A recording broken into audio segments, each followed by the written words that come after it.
हमारे चैनल को सब्सक्राइब करें और बेल आइकन दबाएं।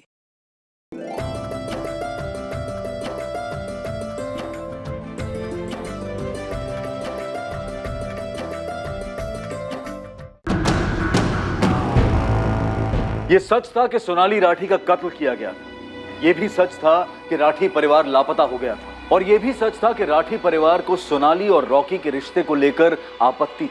पर ये तीन अलग अलग सच इस केस के बड़े सच तक पहुंच नहीं रहे थे। इस केस के कई छुपे सच थे जिनका सामने आना बाकी था और उसके बाद एक और एंगल खुलने जा रहा था। हेलो, हिमालय आहूजा।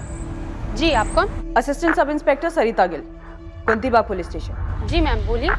मयंक राठी बॉयफ्रेंड है तुम्हारा?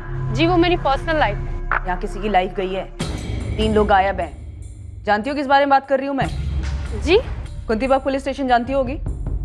आ जाओ, अभी बात करनी है तुमसे। नहीं, मैं अभी नहीं आ पाऊंगी। मेरे पास तुम्हारे घर का एड्रेस है, हम लोग वहीं आ जाते हैं। जी नहीं मैम, एक्चुअली मेरी क्लासेस है, मैं उसके बाद आती हूँ। देर नहीं होनी चाहिए। तो मेघा, तुम्हें पक्का लगता है कि मयंक जिंदा है? पक्का? मैंने कब कहा पक्का? मैंने कहा मयंक शायद जिंदा हो सकता है। मेघा, तुम्हें लगता है कि मयंक अपनी बड़ी बहन सोनाली और माँ बाप इन सब का कत्ल कर सकता है? मर्डर, और वो भी मयंक, वो भी अपनी खुद की फैमिली का? नो वे मैम, आप शायद मयंक से मिली नहीं है। मयंक इतने वॉयलेंट टाइप का है ही नहीं। इनफैक्ट मैम, मुझे मयंक के लिए डर लग रहा है। ओम रजावत राठी का किराएदार था, मारपीट के भगाया गया था इसे। तो उस लड़की सोनाली के साथ इसका कुछ चक्कर था? इसका रूम पार्टनर था विकास गोयल। उसने बताया कि सोनाली को लेकर कुछ मसला तो हुआ था। किराएदार था यहाँ पे, तो पक्का आउट ऑफ हिसार का ही होगा। हाँ, इसकी फैमिली नमनपुर की है, पर उन्हें इन्वॉल्व मत करना। लास्ट टाइम पता चला था दिल्ली चला गया।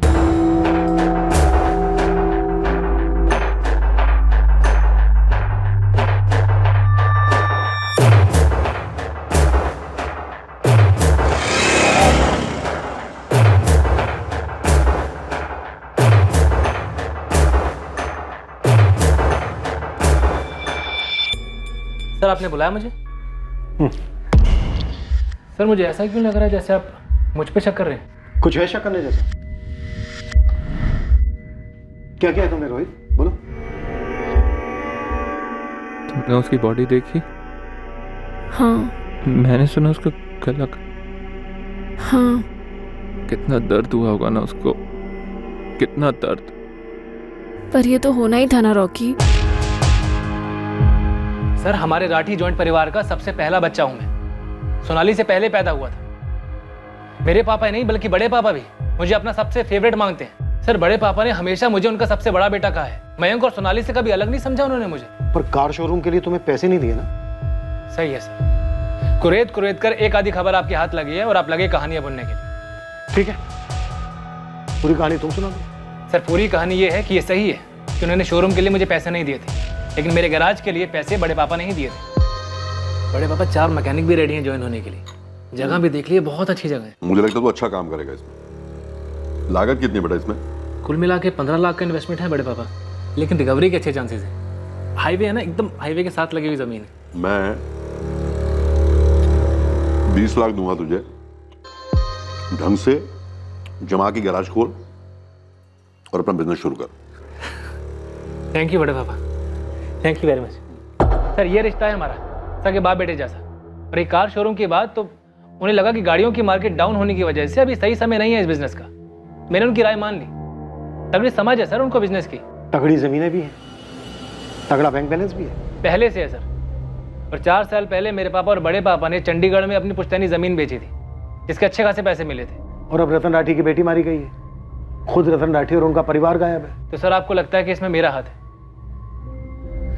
सर मैं अब आपको कैसे समझाऊं, हमारे परिवार 2 अलग अलग परिवार नहीं है।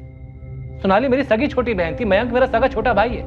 सर अगर आपको कोई भी सबूत मिलता है ना कि सोनाली को मैंने मारा या मैं किसी भी तरह इसमें इन्वॉल्व था, तो सर आप मुझे कोर्ट मत लेके जाइएगा, वहीं के वहीं गोली मार दीजिएगा मुझे। और तुम्हें इस बात का पूरा यकीन है कि हमें कोई सबूत नहीं मिलेगा? सर मुझे पूरा यकीन है कि सोनाली को रॉकी नहीं मारा है और उसने बड़े पापा, बड़ी माँ और मयंक के साथ कुछ करवा दिया है। मैं इस बात से हैरान हूं सर कि आपने अभी तक रॉकी पर रस्सी क्यों नहीं कसी है? जिस चीज पर कसी जानी चाहिए कसी जा रही है। यानी कि मुझ पर, है ना सर? सर मैं जानता हूं कि मेरा नाम गिरीश दहिया ने आपको बताया, पर सर आप ये नहीं जानते कि रॉकी ने उस गिरीश को अपनी जेब में रखा हुआ है। रॉकी के पास कोई जादू की छड़ी है जिससे वो किसी को भी अपनी जेब में रख लेगा? सर आप उस रॉकी को नहीं जानते। लेकिन मैंने उसे बहुत करीब से देखा है। सर वो लोगों का ब्रेन वॉश कर रहा है, अपने आप को बचाने की कोशिश कर रहा है वो। रॉकी, तुम इस वक्त गहरे सदमे में हो, पर यह बात तुम भी अच्छी तरह जानते थे कि सोनाली आग से खेल रही है। मैंने भी वार्न किया था उसे।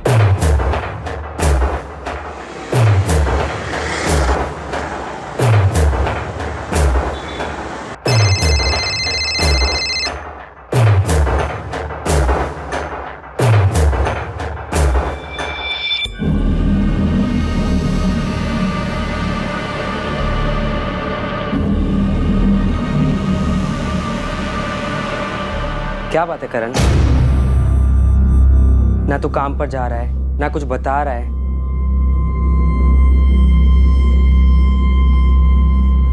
कुछ गलत किया है क्या? तो फिर ये चुप्पी क्यों भाई?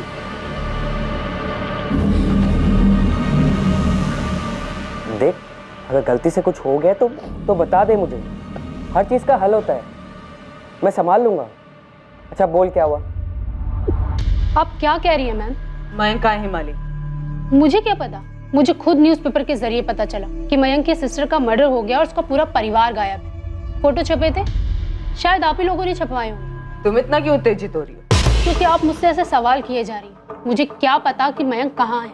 मयंक की सिस्टर का मर्डर हुआ है, तुम्हारा बॉयफ्रेंड और उसके माँ बाप गायब है। तुम पे कोई खास असर नजर नहीं आ रहा है। मुझे समझ में नहीं आ रहा आप मुझसे चाहती क्या है। आपसे किसने कहा कि मुझे पता होगा मयंक कहाँ है? मेघा ने आपसे चुगली की है। तुम कुछ तो जानती हो हिमाली। देखो, हम तुम्हारा फोन 24 घंटे टैप कर रहे हैं, तुम पे नजर भी रखे हुए हैं। अगर तुम ये सब अवॉइड करना चाहती हो तो बोल दो सब कुछ। क्या सब कुछ? हमें पता चला है तुम मयंक के टच में हो। मैम, वो मेघा बकवास कर रही है, जलती है वो मुझसे, इसीलिए मेरे बारे में फालतू अफवाहें फैलाती है। मयंक और मेरे बीच ऐसा कुछ सीरियस नहीं है। इवन मैं तो इस झमेले में फंसना भी नहीं चाहती। मयंक अपने डैड से इतना डरता है, इतना डरता है।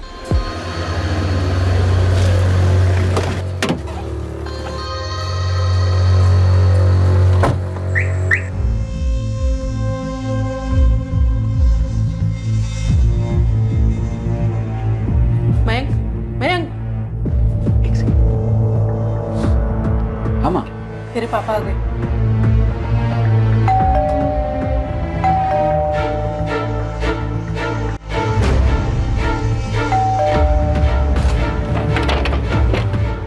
चलो चलो जल्दी चलो चलो। अरे जाओ।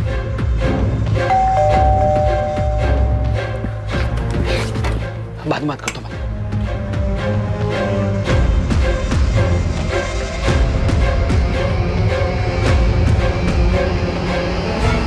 मैं शॉक्ड थी मैम।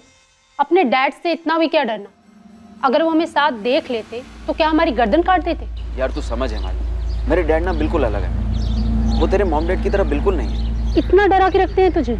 यार मेरे पापा की ना सोच बिल्कुल अलग है, पुराने ख्यालात के हैं, पता नहीं क्यों। और ऊपर से सोनाली दीदी का पंगा चलता रहता है घर में। यार तू जीता कैसे मैम?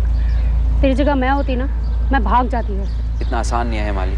और उस दिन जिस तरीके से तेरी घर की खिड़की से मुझे जंप करके भागना पड़ा, आई फील मानो मैं चोर हूँ। तू तो गुस्सा मत हो यार माली। एक तो घर में इतनी टेंशन रहती है और सोनाली और रॉकी को लेके घर में 24 घंटे राग। अब तू ही बता, उस टाइम पर तेरे और मेरे बारे में पापा को पता चलेगा तो क्या होगा यार? मुझे समझ में नहीं आता मैं तेरे हालात पे तरस खाऊं या फिर कहूं कि तू गुलामों की तरह जिंदगी जी रहा। तुझे मेरे हालात के बारे में नहीं पता। एक तो पापा का डर, ऊपर से सोनाली भी कम नहीं है यार। मुझे ब्लैकमेल करती है यार वो। ब्लैकमेल? पर किस लिए? मम्मी ने नहीं बताया तेरी हिमाली के बारे में। उस लड़की को हमारे घर की विंडो से जंप करके भागते देखा मैंने, और तुम दोनों को साथ में भी देखा था। तो अब आप मुझे ब्लैकमेल करोगी, है ना? तो बस इतना कह रही हूँ कि अगर तुझे हिमाली को लेके सपोर्ट चाहिए तो तू मुझे रॉकी को लेके सपोर्ट कर। पर दी पापा नफरत करते हैं रॉकी से और आपको पीट भी चुके हैं उसे लेकर। तो तेरी हिमाली को लेकर क्या आरती उतारेंगे? तुझे क्या लगता है तू लड़का क्या हो गया? जैसे बाइक के लिए हाँ कर दी थी वैसे हिमाली के लिए भी हाँ कर देंगे? हाँ, अगर कोई चुगली ना करे तो। मेरी ग्रेजुएशन कंप्लीट होते ही ना मैं पापा से खुद बोल दूंगा और शायद वो हाँ भी कर देंगे। उनके पास दर्जनों करोड़पति लड़कियों की लिस्ट होगी। तुझे क्या लगता है वो उन सब लड़कियों को छोड़ के तेरी हिमाली को अपनी बहू बनाएंगे? अगर मैंने रॉकी के लिए आपको सपोर्ट नहीं किया तो आप हिमाली के बारे में सब बता दो, है ना? दोबारा बोलिए। और खुद सुन, कितना सेल्फिश लगता है, कितना खुदगर्ज लगता है। अरे मैं तो बस ये कह रही हूँ कि हम दोनों अब एक ही बोट में सवार हैं। किनारे लगेंगे तो साथ और डूबेंगे तो साथ। मयंक, मुझे चक्कर आ रहे तेरी ये सब बातें सुन के। तो सोच यार, मुझे कैसा लगता होगा ये सब एक्सपीरियंस करते हुए। पर एक बात बोलूँ हिमाली, तू मेरे साथ है ना, तुम टुगेदर, तू मेरी स्ट्रेंथ है यार। मयंक इतना इमोशनली डिपेंडेंट हो गया था मुझ पर। सीरियसली मैडम, मैं सोच में पड़ गई थी कि मैं किस डेंजर जोन में फंस गई हूँ, इसलिए मैंने उससे ब्रेक ऑफ कर लिया। पूरा ब्रेक ऑफ? जी, tata bye bye full and final. 6 महीने हो गए। तो फिर मेघा को किस हिसाब से लगता है कि तुम मयंक के टच में हो? आप उसी से पूछिए ना। खुद को मयंक का बेस्टी कहती फिरती है पूरी दुनिया में। But you know what ma'am, मुझे पता है वो सीक्रेटली लाइक करती है उसे। उन दोनों के बीच में कुछ हुआ था? I don't know ma'am, even I don't care. मेरा नया बॉयफ्रेंड है अब, और अब आप मेरा फ़ोन टैप कीजिए और टैप डांस कीजिए। इस केस के बारे में आपको मुझसे और कोई जानकारी नहीं मिलने वाली। सो प्लीज़ मैम, मुझे इस केस से बाहर रखें प्लीज़। हिमाली, जब मयंक तुम्हारे साथ था तब उसने तुम्हें कुछ और बोला हो अपने पिता रतन राठी या बहन सोनाली के बारे में? उसके घर में क्या हो रहा था ये मुझे नहीं पता, पर मयंक और सोनाली दबे हुए थे अपने फादर के विशेष के नीचे, ये मुझे मालूम है। मैडम, क्या मैं अब जा सकती हूँ? और प्लीज़ मुझे इस केस से बाहर रखें। ओम रजावत का नाम सुना तुमने? एक तरफ कह रहे हैं मयंक जिंदा है, उसे ढूंढने की कोशिश कर रहे हैं, और ऊपर से मुझ पर भी शक कर रहे हैं। पापा, मैं बार बार कह रहा हूँ कि ये सब रॉकी ने किया है, रॉकी को ढूंढो। लेकिन बेटा, पुलिस ने मुझे स्टेशन की सीसीटीवी फुटेज दिखाई थी। उस वक्त वो मुंबई के लिए निकल गया था। सुनिए, मुझे लगता है जेठ जी ने गुस्से में कुछ कर दिया और कहीं जाके छुप गए। कुछ कर दिया? मतलब सोनाली को भाई साहब ने मार डाला? हजारों बार धमकी जो दे चुकी थी मारने की। तो फिर मारकर भाग क्यों जाते? ताकि उन पर शक हो जाए। माँ, अगर बड़े पापा ने कुछ किया होता तो सीधा पुलिस स्टेशन जाके कंप्लेंट लिखवाते ना कि सोनाली गायब है। कुछ पूछा या बोला पुलिस ने? ओम रजावत के बारे में पूछ रहे थे। ओम रजावत? उसका क्या मतलब है?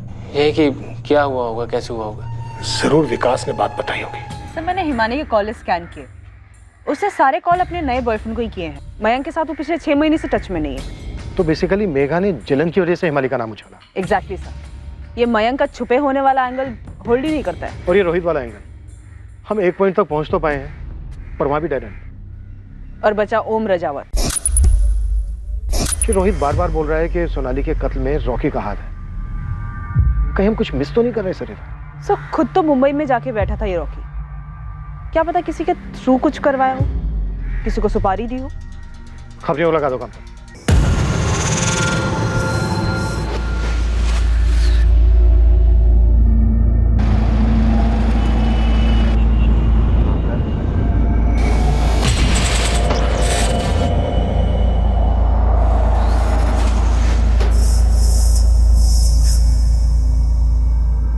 ये आपका ओम रजावत यहाँ गुरुग्राम में रहता है, पिछले 1 साल से बीपीओ में काम कर रहा है। क्या लगता है? यहाँ तो गुड बॉय बना हुआ है साहब, लेकिन फिर भी नंबर भेजता हूँ आपको। रिपोर्ट कार्ड मंगवा लीजिए टेलीफोन कंपनी से, यदि कोई लाल मार्किंग होगी तो दिख जाएगी।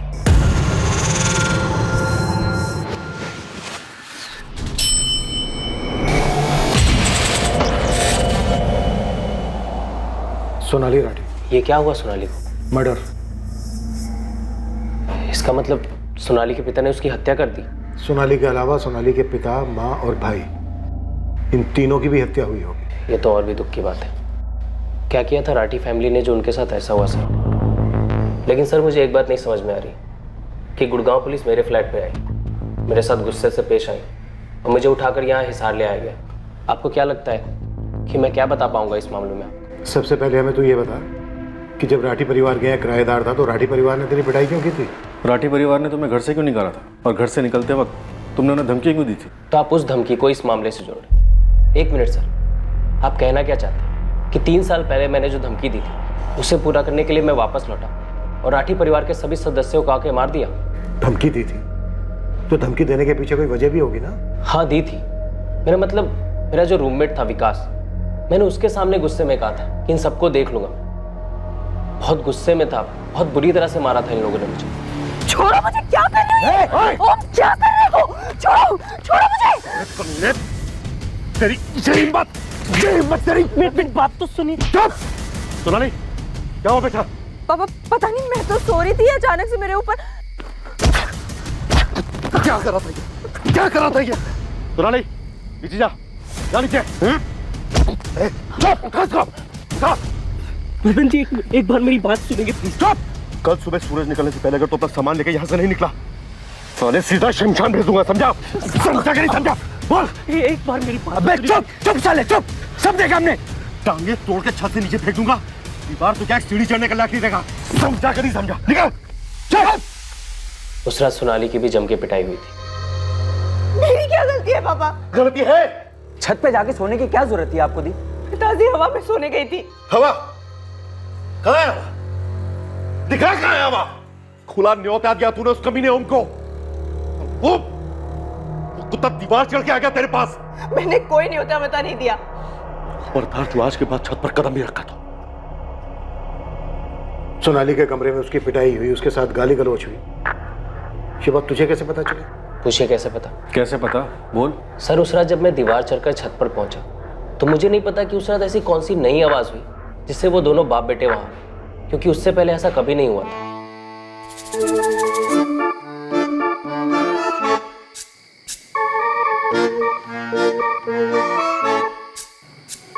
जितनी देर क्यों लगा दी? कैसे आता? विकास जगा हुआ था, क्या बोलता उससे? वो हर रात छत पर आती और हम मिलते थे, और उस रात पता नहीं वो दोनों बाप बेटे कैसे आ धमके और रंगे हाथों पकड़े जाने पर सोनाली का एक अलग ही रूप देखने को मिला। किसी को भी गुस्सा आएगा ना सर। जब मैं बैग पैक करके निकल रहा था तो मैंने गुस्से में विकास को बोला था कि इन सबको देख लूंगा मैं, पर इसका मतलब ये नहीं था कि खून वून कर दूंगा। मैं एक पढ़ा लिखा सॉफ्टवेयर इंजीनियर हूँ सर, मेरे आगे मेरा पूरा करियर था और इस तरह जलील किया गया मुझे। देख लूंगा से क्या मतलब था तेरा? क्या इरादा क्या था तेरा? मैं चाहता था कि सीधे उनके घर पे जाऊं और बेल दबाकर सिर्फ एक बात पूछूं कि सालो तुम्हारी बेटी ने सिर्फ तब चिल्लाए छोड़ो मुझे जब तुम दोनों वहां आ धमके। अगर मैं उसके साथ जबरदस्ती कर रहा था तो वो पहले क्यों नहीं चिल्लाई? पर तूने ऐसा नहीं किया, वो चुपचाप वहां से निकल गया। हाँ, एक्चुअली मैं ऐसा करने जा ही रहा था, तभी सोनाली का मैसेज आया मुझे। ओम आई एम वेरी सॉरी यार, तुम्हें पीटा गया और गलत समझा गया। मेरी भी सॉलिड पिटाई हुई। प्लीज सीधे चले जाओ, उन्हें मेरी सच्चाई मत बताना प्लीज यार। उन्हें सच्चाई पता चली तो मेरे टुकड़े हो जाएंगे। सीरियसली मैं तुझे हमेशा याद रखूंगी। प्लीज इस बात को यही भुलाकर चले जाना। प्लीज तेरे हाथ जोड़ती हूँ, पैर पड़ती हूँ मैं, प्लीज। तो मैंने भी सारी बातों पे मिट्टी डाली और अपनी लाइफ में आगे बढ़ गया। कुछ और बता सकते हो जिससे हम कातिल तक पहुंच सकें? सर ये 100% मुमकिन है कि सोनाली का मर्डर राठी फैमिली ने ही किया हो, और अब जब रतन जी, मयंक और सुषमा जी गायब हैं तो जरूर सोनाली के साथ किसी लड़के का भी मर्डर किया हो। रॉकी सिंह? लेकिन वो तो जिंदा है। ये तो बहुत अजीब है, क्योंकि या तो दोनों को साथ में मारते या फिर पहले उसे फिर सोनाली को मारते। अगर इन दोनों को मार के राठी परिवार कहीं छुप सकता है तो वो कहाँ जा सकता है? तुम 2 साल किराएदार थे उनके, कुछ तो बता सकते हो? उतना तो कभी ध्यान नहीं दिया सर। हाँ, सोनाली के चाचा है संजय राठी और उनका लड़का रोहित, वो भी मिले होंगे इस मर्डर में। काफ़ी करीबी रिश्ता है उनका और सोच भी एक जैसी है उनकी। उन दोनों बाप बेटों पर शक है हमें, लेकिन अभी तक उनके खिलाफ कोई सबूत नहीं मिला। इनका एक और खास है, गिरीश दहिया, जो स्टोर कम चलाता है, उनकी चमचागिरी ज़्यादा करता है। पता है सर, मैं जब भी उस रात के बारे में सोचता तो अपनी पीठ थपथपाता कि उस रात मैंने जोश से नहीं होश से काम लिया। अगर उस रात गुस्से में आकर मैंने रतन राठी को सब कुछ बता दिया होता कि मेरे और सोनाली के बीच क्या चल रहा है तो शायद उसकी मौत ही हो गई होती। फिर एक सुकून भी मिलता है कि मैंने ऐसा होने नहीं दिया, और अब देखो ऐसा ही हुआ। इन्वेस्टिगेशन इस केस के हर एंगल, हर मकसद के चक्कर काटने के बाद फिर वहीं आकर पहुंची जहां से इसकी शुरुआत हुई थी, ऑनर किलिंग का एंगल। अगर ये ऑनर किलिंग का केस था तो मर्डर के बाद रतन राठी, उसकी पत्नी सुषमा राठी, बेटा मयंक राठी कहां गायब हो गए थे? फिर एक हफ्ते से छपा रहे हैं सर, लेकिन कोई खबर नहीं। राठियों के बैंक अकाउंट्स में कोई मूवमेंट? No sir. रईस परिवार है, अब तक हम ये मानकर चल रहे हैं कि उन्होंने अपनी बेटी की ऑनर किलिंग की। भला कोई इतने महीनों तक अपना घर बार, इतना बड़ा बिजनेस छोड़कर कैसे गायब रह सकता? ऑनर किलिंग नहीं है, और अगर इन तीनों को कत्ल किया गया तो लाशें तो होनी चाहिए। 6 महीने बीत चुके, अभी तक कहीं से कोई मैचिंग लावारिस लाश तक रिपोर्ट नहीं हुई। तो मोटा मोटा अभी तक इस केस को लेकर हमारे पास कोई लीड नहीं। No sir. इन्वेस्टिगेशन एक डेड एंड पर आ पहुंची थी। राठी परिवार के तीनों सदस्यों की कोई खबर सामने नहीं आई थी। सोनाली का प्रेमी रॉकी और उसकी ऑफिस कलीग प्रज्ञा के बीच बढ़ती करीबी देखी गई, पर कोई ऐसा सुराग नहीं मिला जो सोनाली के कत्ल की तरफ इशारा करता। सोनाली के मर्डर को और राठी परिवार को गायब हुए अब पूरा 1 साल बीत गया और फिर जुलाई 2018 में अचानक इस केस से जुड़ी एक बात सामने आई।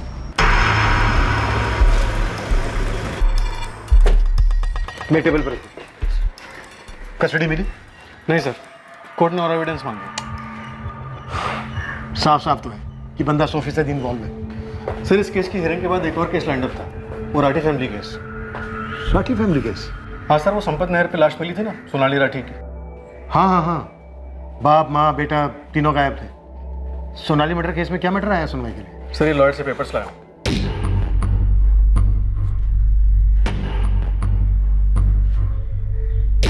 संजय राठी अपने बड़े भाई रतन राठी की प्रॉपर्टी और बैंक अकाउंट पर क्लेम कर रहा है। हाँ सर, सुनते ही मुझे खटका हुआ।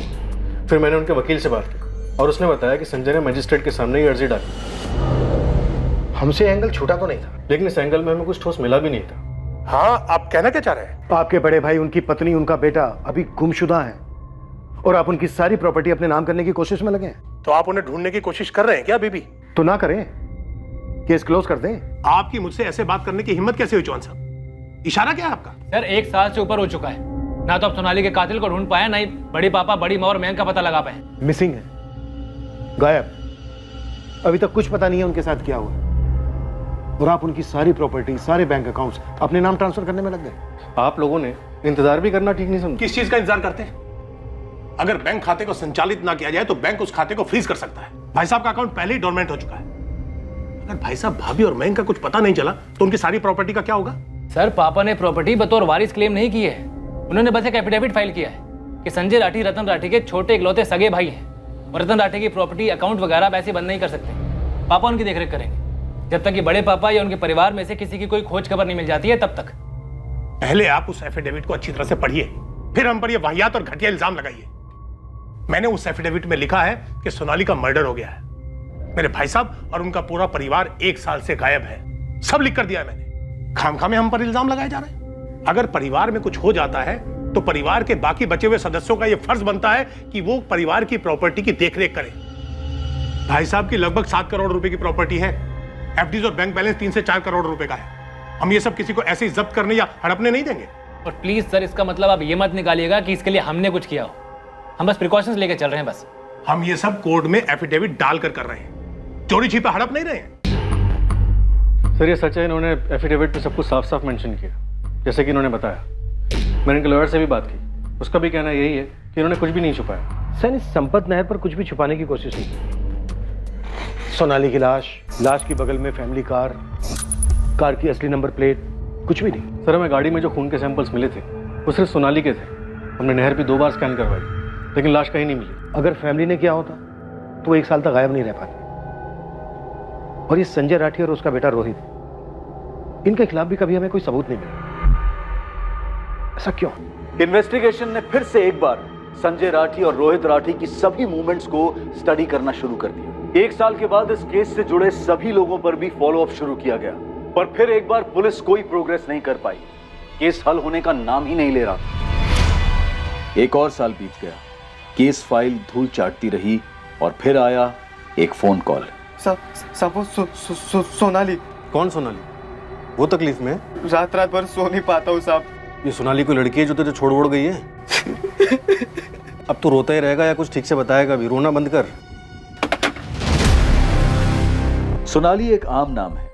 ड्यूटी पर इंस्पेक्टर के जहन में यह बात आई ही नहीं कि जिस सोनाली का नाम यह अज्ञात कॉलर ले रहा है उसका सोनाली राठी से कनेक्शन हो सकता है, जो 2 साल पहले कत्ल कर दी गई थी।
साहब मैं ईश्वर सिंह, मेरे छोटे भाई का नाम करण सिंह है। हमने अंदर ही क्या किया किसी केस में? नहीं साहब, वो तो आपको फ़ोन किए जा रहा था, कुछ बताने की कोशिश कर रहा था सोनाली के बारे में। हाँ हाँ, एक हफ्ते पहले की बात है। रोए जा रहा था फ़ोन पर, ठीक से बात नहीं हुई हमारी। क्या हुआ, क्या बात है? साहब 3 दिन पहले मेरा भाई एक्सीडेंट में मारा गया साहब। ओह, क्या कहना चाहता था वो? मुझे भी नहीं पता है साहब, 2 साल से बिल्कुल हिला हुआ था, दिमागी तौर पर ठीक नहीं था साहब वो। हमने डॉक्टर, वैद्य, हकीम सबको दिखाया पर कोई असर नहीं हुआ साहब। काम काज भी छोड़कर बैठा था, कुछ खाया जा रहा था साहब उसे। तो तुम क्या चाहते हो ईश्वर? उसके कपड़े और चीज़ें अलग कर रहा था किसी गरीब को देने के लिए साहब, तब ये मिला साहब। मेरा भाई 7वीं से आगे पढ़ नहीं पाया, पर वो लिख सकता था साहब। और 2 साल मैं भी कभी समझ नहीं पाया कि करण क्यों ठीक से कुछ बता नहीं पा रहा कि क्या हुआ है उसके साथ। करण जो किसी से नहीं बोल पाया वो सब इसमें लिख दिया है साहब।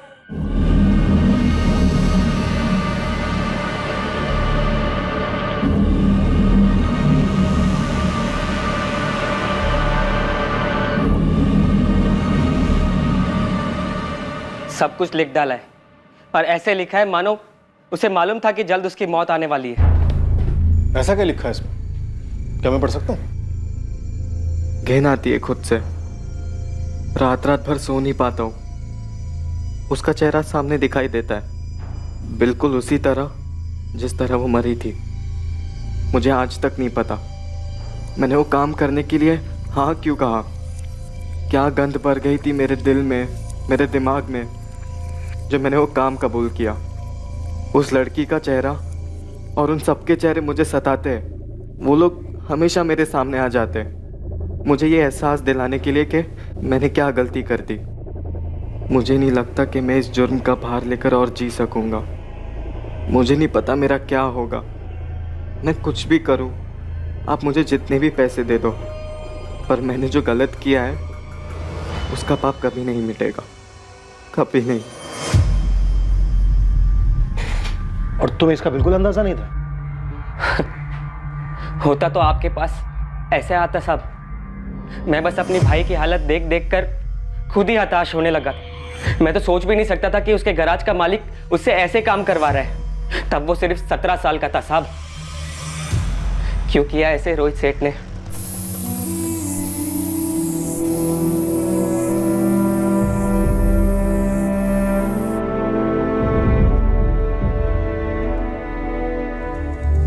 सोनाली राठी के कत्ल का मकसद और मुजरिम दोनों इन्वेस्टिगेशन के सामने ही थे, शुरुआत से ही थे। रतन राठी, सुषमा राठी और मयंक राठी के लिए जो भी खोज की गई थी वो बेकार थी।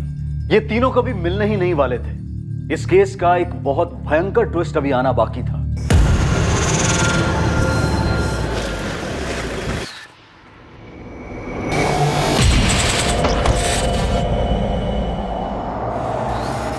जी सैनी साहब।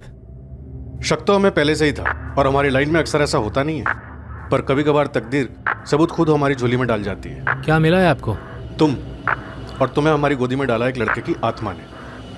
करण सिंह नाम था उसका, जो 3 दिन पहले एक एक्सीडेंट में मारा गया। कभी यहाँ इस गैराज में काम करता था और तुमने उससे ऐसा घिनौना काम करवाया जिसने उसे जीते जी मार डाला। वो खुद तो मर गया लेकिन अपने पीछे सबूत छोड़ गया। वैसे मैं सुपर स्टोर गया था गिरीश दैया को ढूंढने के लिए। सुपर स्टोर बंद है। वो भी चला गया है। कहाँ चला गया? ऊपर, हमेशा हमेशा के लिए। गिरीश ने आत्महत्या कर ली है। रोहित सही कह रहा है सर। इस गिरीश ने 2 महीने पहले पंचकुला के एक लॉज में जहर खा के सुसाइड कर लिया। गिल्ट, अफसोस की वजह से। ऐसा ही कुछ होना चाहिए सर। आप मुझे जितने भी पैसे दे दो, पर मैंने जो गलत किया है उसका पाप कभी नहीं मिटेगा, कभी नहीं। मुझे अब पैसे नहीं चाहिए रोहित भैया, गिरीश भैया। पूरे 5000 हैं, रख ले, तेरे काम आएंगे। नहीं चाहिए मुझे। करण, पूरा 1 साल हो चुका है। पुलिस ने केस भी बुला दिया है। तेरा तो नाम तक सामने नहीं आया है। हाँ, पुलिस हम तक पहुंचकर खाली हाथ लौट गई, तुझ तक कैसे पहुंचेगी? तू ये बेकार के ड्रामे मत कर। क्यों हमारी नींद उड़ा रहा है तू? देख, 1-2 साल और रुक जा। बड़े पापा की सारी जायदाद मेरे नाम पे होने वाली है। सेटल कर दूंगा तुझे, तेरा खुद का घर बनवाऊंगा। देख, बेकार में ये पछतावे की नौटंकी मत कर। अभी 18 साल का है, पूरी जिंदगी पड़ी है तेरे आगे। तेरी इस मायूसी के चक्कर में ना तू खुद तो डूबेगा, हमें भी ले डूबेगा। गिरीश भैया वो सब मेरा पीछा करते रहते। सोनाली दीदी, रतन सेठ, सुषमा जी, मयंक भैया, वो सब घूर घूर कर मेरा पीछा करते। मुझे रात रात भर सोने नहीं देते। करण की तरह गिरीश को भी पछतावा होने लगा था, अफसोस होने लगा था अपने किए पर, इसलिए खुद की जान ले ली। पछतावे का तो पता नहीं सर, पर आप खुद ही देखिए, सब कुछ इतना सही जाने के बाद भी कुछ भी सही नहीं हुआ। कुछ भी सही नहीं हुआ सर। क्या काम कर गए, क्या फायदा क्या हुआ रोहित? कुछ भी नहीं। क्या क्या प्लानिंग की, कैसे पुलिस को घुमाया, तुमने उन्हें रॉकी की तरफ धकेला और मैंने उन्हें तुम्हारी तरफ। एक सबूत पुलिस के हाथ नहीं लगने दिया, लेकिन आज लगभग 2 साल बाद हमारे हाथ में क्या लगा? कुछ भी नहीं। गिरीश, मुझे भी कम फ्रस्ट्रेशन नहीं है, समझा? देखो अभी पापा ने एफिडेविट डाला है कोर्ट में, क्या बोलता मजिस्ट्रेट, लेकिन वकील ने एक बात साफ बोल दी है, जब तक पुलिस इन्वेस्टिगेशन केस क्लोज नहीं कर देती है ना, तब तक कोई फैसला नहीं आएगा। हाँ तो चल के बता देते ना पुलिस को रोहित, चल के बता देते हैं कि रतन जी, सुषमा भाभी, मयंक वो लोग जिंदा नहीं है। गिरीश, तू भी करण की तरह बावला हो गया क्या?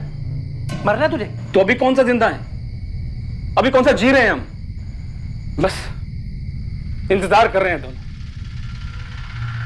सबको मारकर अपनी जिंदगी बनाना चाहते थे। क्या हाथ लगा?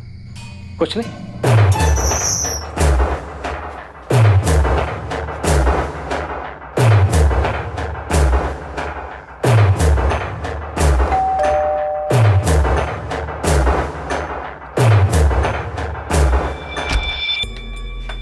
अरे रोहित बेटा। नमस्ते बड़ी मम्मी जी। अरे आ जाओ, अंदर आओ, आ जाओ।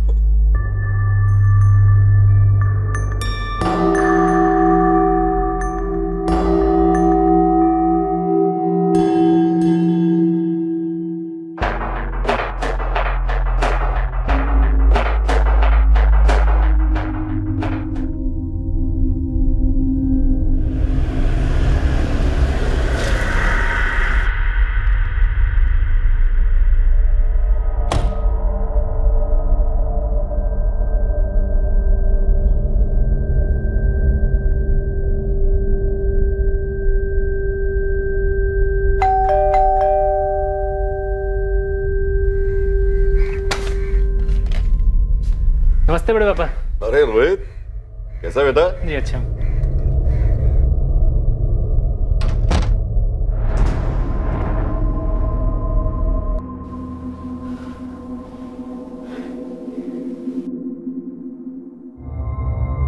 अब बची सोनाली। रोहित, सब एक जैसे नहीं लगने चाहिए, वरना आसान होगा पुलिस के लिए पता लगाना। सब काम कर गया, प्लानिंग परफेक्ट, अंजाम परफेक्ट, लेकिन फायदा हुआ? पैसा, जमीन, जेवर, कुछ हाथ नहीं लगा। गिरीश, मैंने जो करना था किया, उसके आगे क्या कर सकता था? क्या कर सकता हूं मैं? अब भी क्या कर सकता हूं? सोनाली को कैसे मारा? मुझे पता था सोनाली ऑफिस से शाम को 7:30 बजे घर लौटती है। अरे रोहित भैया, आप बाहर क्या कर रहे हैं? तेरा ही इंतजार कर रहा हूँ। चल, बड़े पापा, बड़ी मम्मी, मयंक सब मेरे घर पे तेरा इंतजार कर रहे हैं। बड़े पापा ने बोला कि जाओ सोनाली को लेके आओ, और गाड़ी भी साथ लेने के लिए कहा है। रोहित भैया, अगर आप सब लोग मिलके मुझे लेक्चर देने वाले हैं रॉकी को छोड़ने के लिए, तो इस बार छोड़ने के लिए नहीं, जोड़ने के लिए बोला है। मतलब तेरी और रॉकी की शादी। क्या? अरे प्लीज बाबा, अब तू कोई सवाल मत पूछियो। बड़े हाथ पैर जोड़ने पड़े मुझे बड़े पापा के और पापा के, तब जाके माने हैं वो। आपने? हाँ मुझे पता, तो ये सोच रही है ना कि मैंने भी कई कोशिशें की हैं कि रॉकी तेरी जिंदगी से चला जाए, पर यार मैंने सोचा कि मैं जब जब रॉकी से मिला हूँ वो बंदा इतना बुरा नहीं है, प्यार भी करता है तुझसे। मैं भी करती हूँ। वो तो देख ही रहा है। सोनाली देख, मैं बस तेरी खुशी चाहता हूँ, और तू रॉकी के बिना कुछ रह नहीं पाएगी। तो सोचा चलो तेरी खुशी के सामने हम हार जाते हैं, तो बस फिर क्या था, बात छेड़ दी शादी की घर पे, और वो मान गए हैं। थैंक यू रोहित भैया। अच्छा चल, अब जल्दी चल, कहीं मना ना कर दे, चल जल्दी जा।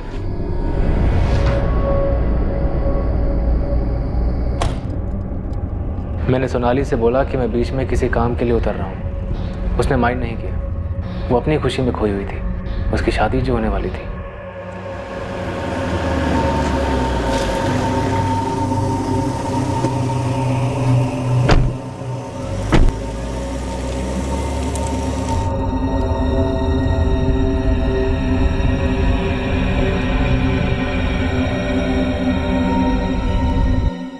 सोनाली की लाश कार के साथ नहर पर छोड़ना ये पैतरा था ना तेरा, ताकि हमें बाकी की तीनों लाशें न मिले। बाकी तीनों बॉडी के साथ क्या किया था? वहीं आगे नहर में बहा दिया था। सोनाली की बॉडी को नहर पर छोड़ने के बाद हम घर लौटे, सब साफ सफाई की और बाकी तीनों लाशों को गिरीश की कार की डिक्की में डाला और फिर नहर पहुंच गए।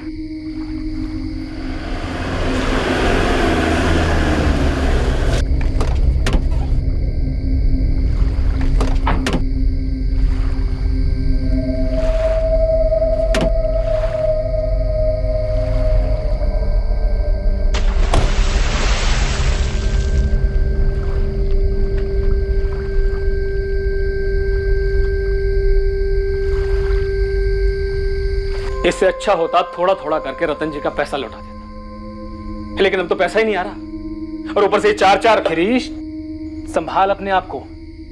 1-2 साल में पैसा हाथ लगेगा, तू देखना।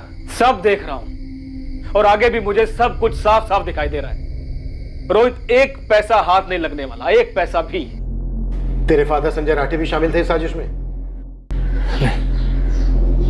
सर, मुझे इतना मालूम चला था कि अगर बड़े पापा के परिवार में से कोई भी जिंदा नहीं बचता है तो उनकी सारी प्रॉपर्टी किसी करीबी रिश्तेदार को चली जाएगी, जो होते मेरे पापा, और उनसे सब कुछ मुझे मिल जाता।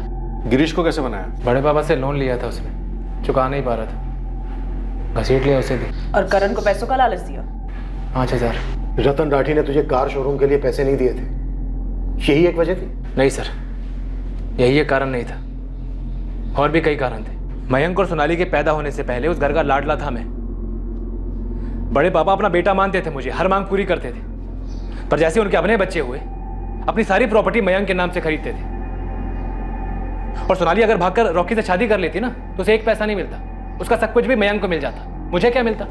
मुझे तो कुछ भी नहीं मिलता ना। यही सब सोच के मेरा दिल जलकर राख हुआ जा रहा था। और जब मैं उनके पास शोरूम के लिए पैसे मांगने गया तो मना भी कैसे किया? कैसे?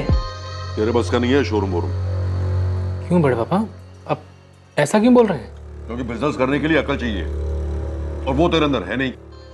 क्यों अकल नहीं है? गैराज ठीक से तो चला रहा हूं मैं। इसे तू ठीक से चलाना कहता है? तेरे पे तरस खा के तुझे गैराज दिया मैंने, क्या किया तूने उसका? बड़े पापा पर देख बात सुन, ये रिश्तेदारी अपनी जगह पे है, घाटे का धंधा मैं किसी के साथ ना करूं। बड़े पापा, पर आपने कहा था कि बिजनेस शुरू करने में आप मुझे सपोर्ट करेंगे। चंडीगढ़ में भी जब आप घर ले रहे थे आपने कहा था मेरे नाम पर लेंगे, वो भी अल्टीमेटली आपने मयंक के नाम पर ले लिया। जलन होती है ना मयंक से? बड़े पापा, जलन क्यों होगी? पर आप मेरे लिए कुछ भी नहीं कर रहे हैं। कुछ भी नहीं? ये इतना बड़ा गैराज खोल के देना तेरे लिए कुछ भी नहीं है? कोई और होता ना बेटा तो उस एक गैराज से 4 गैराज बना था। ये जिस शोरूम की तू बात कर रहा है खुद अपने पैसों से खोलता। कोई काबिल बिजनेसमैन होता ना तो जो 20 लाख रुपए मैंने तुझे दिए हैं वो सूद समेत मुझे लौटाकर साबित कर देता कि वो राठी है, असली राठी। तो ये तू क्या कर रहा है? फिर से वही गिड़गिड़ा रहा है पैसों के लिए भिखारी की तरह। एक बात कान खोल के सुन ले, मुझसे अब तुझे एक ढेला नहीं मिलने वाला। क्यों? क्योंकि तू उसके लायक ही नहीं है। जा जाके अपना गैराज संभाल, वहीं से पैसे कमा अपने। नहीं, सिर्फ बेइज्जती नहीं, उन्होंने बड़ी नाइंसाफी की थी मेरे साथ। और तूने इंसाफ किया, पूरे परिवार का कत्ल करके। रोहित के माँ बाप यकीन ही नहीं कर पाए। वो ये जानकर सदमे में थे कि उनके बेटे रोहित ने अपने बड़े पापा और उनकी पूरी फैमिली का सफाया कर दिया था। रॉकी हैरान था ये जानकर कि सोनाली के कत्ल का कारण उसका और सोनाली का संबंध नहीं था। रतन राठी, सुषमा राठी और मयंक राठी की लाशें आज की तारीख में भी नहीं मिली हैं। रोहित की किस्मत में अब यही है कि उसे एक नहीं बल्कि 4 मर्डर्स के चार्जेस का सामना करना पड़ेगा। किस्मत किसी की नहीं बदली यहां, और अच्छे के लिए तो बिल्कुल ही नहीं। जब कलम हो जुर्म की और स्याही हो किसी मासूम के लहू की, तो फिर अच्छी तकदीर भला कैसे लिखी जाएगी? ऐसे कई केसेस हैं जहां कातिल ने कत्ल को बड़ी सफलता से छुपाया, पर अपने जमीर, अपने दिलो दिमाग पर वो लंबे अरसे तक पर्दा नहीं डाल पाए। उन्हें अपराध बोध सताता है, डर दबाता है, और जिंदगी का हर एक दिन किसी सजा से कम नहीं लगता। अरमान होना कोई गुनाह नहीं है, और किसी और से अपनी तुलना करना भी कोई पाप नहीं है, लेकिन उस लेवल को हासिल करने के लिए, उस मकाम तक पहुंचकर खुशी से रहने के लिए सिर्फ और सिर्फ ईमानदारी, काबिलियत और मेहनत के रास्ते पर चलना होता है। किसी और से उसे जुर्म के जरिए छीनना इंसान को सुकून के रास्ते पर नहीं बल्कि अंधी गली में छोड़ देता है, जीवन भर तड़पने के लिए। और हाथ में क्या आता है? कुछ नहीं। अब मैं अनूप सोनी आपसे विदा लेता हूं, और याद रखें, जुर्म और आपके बीच में सिर्फ इतना फर्क है कि आप कितने सतर्क हैं। सतर्क रहें, सुरक्षित रहें। जय हिंद। For more updates, subscribe to our channel, click the show links and enjoy watching the videos.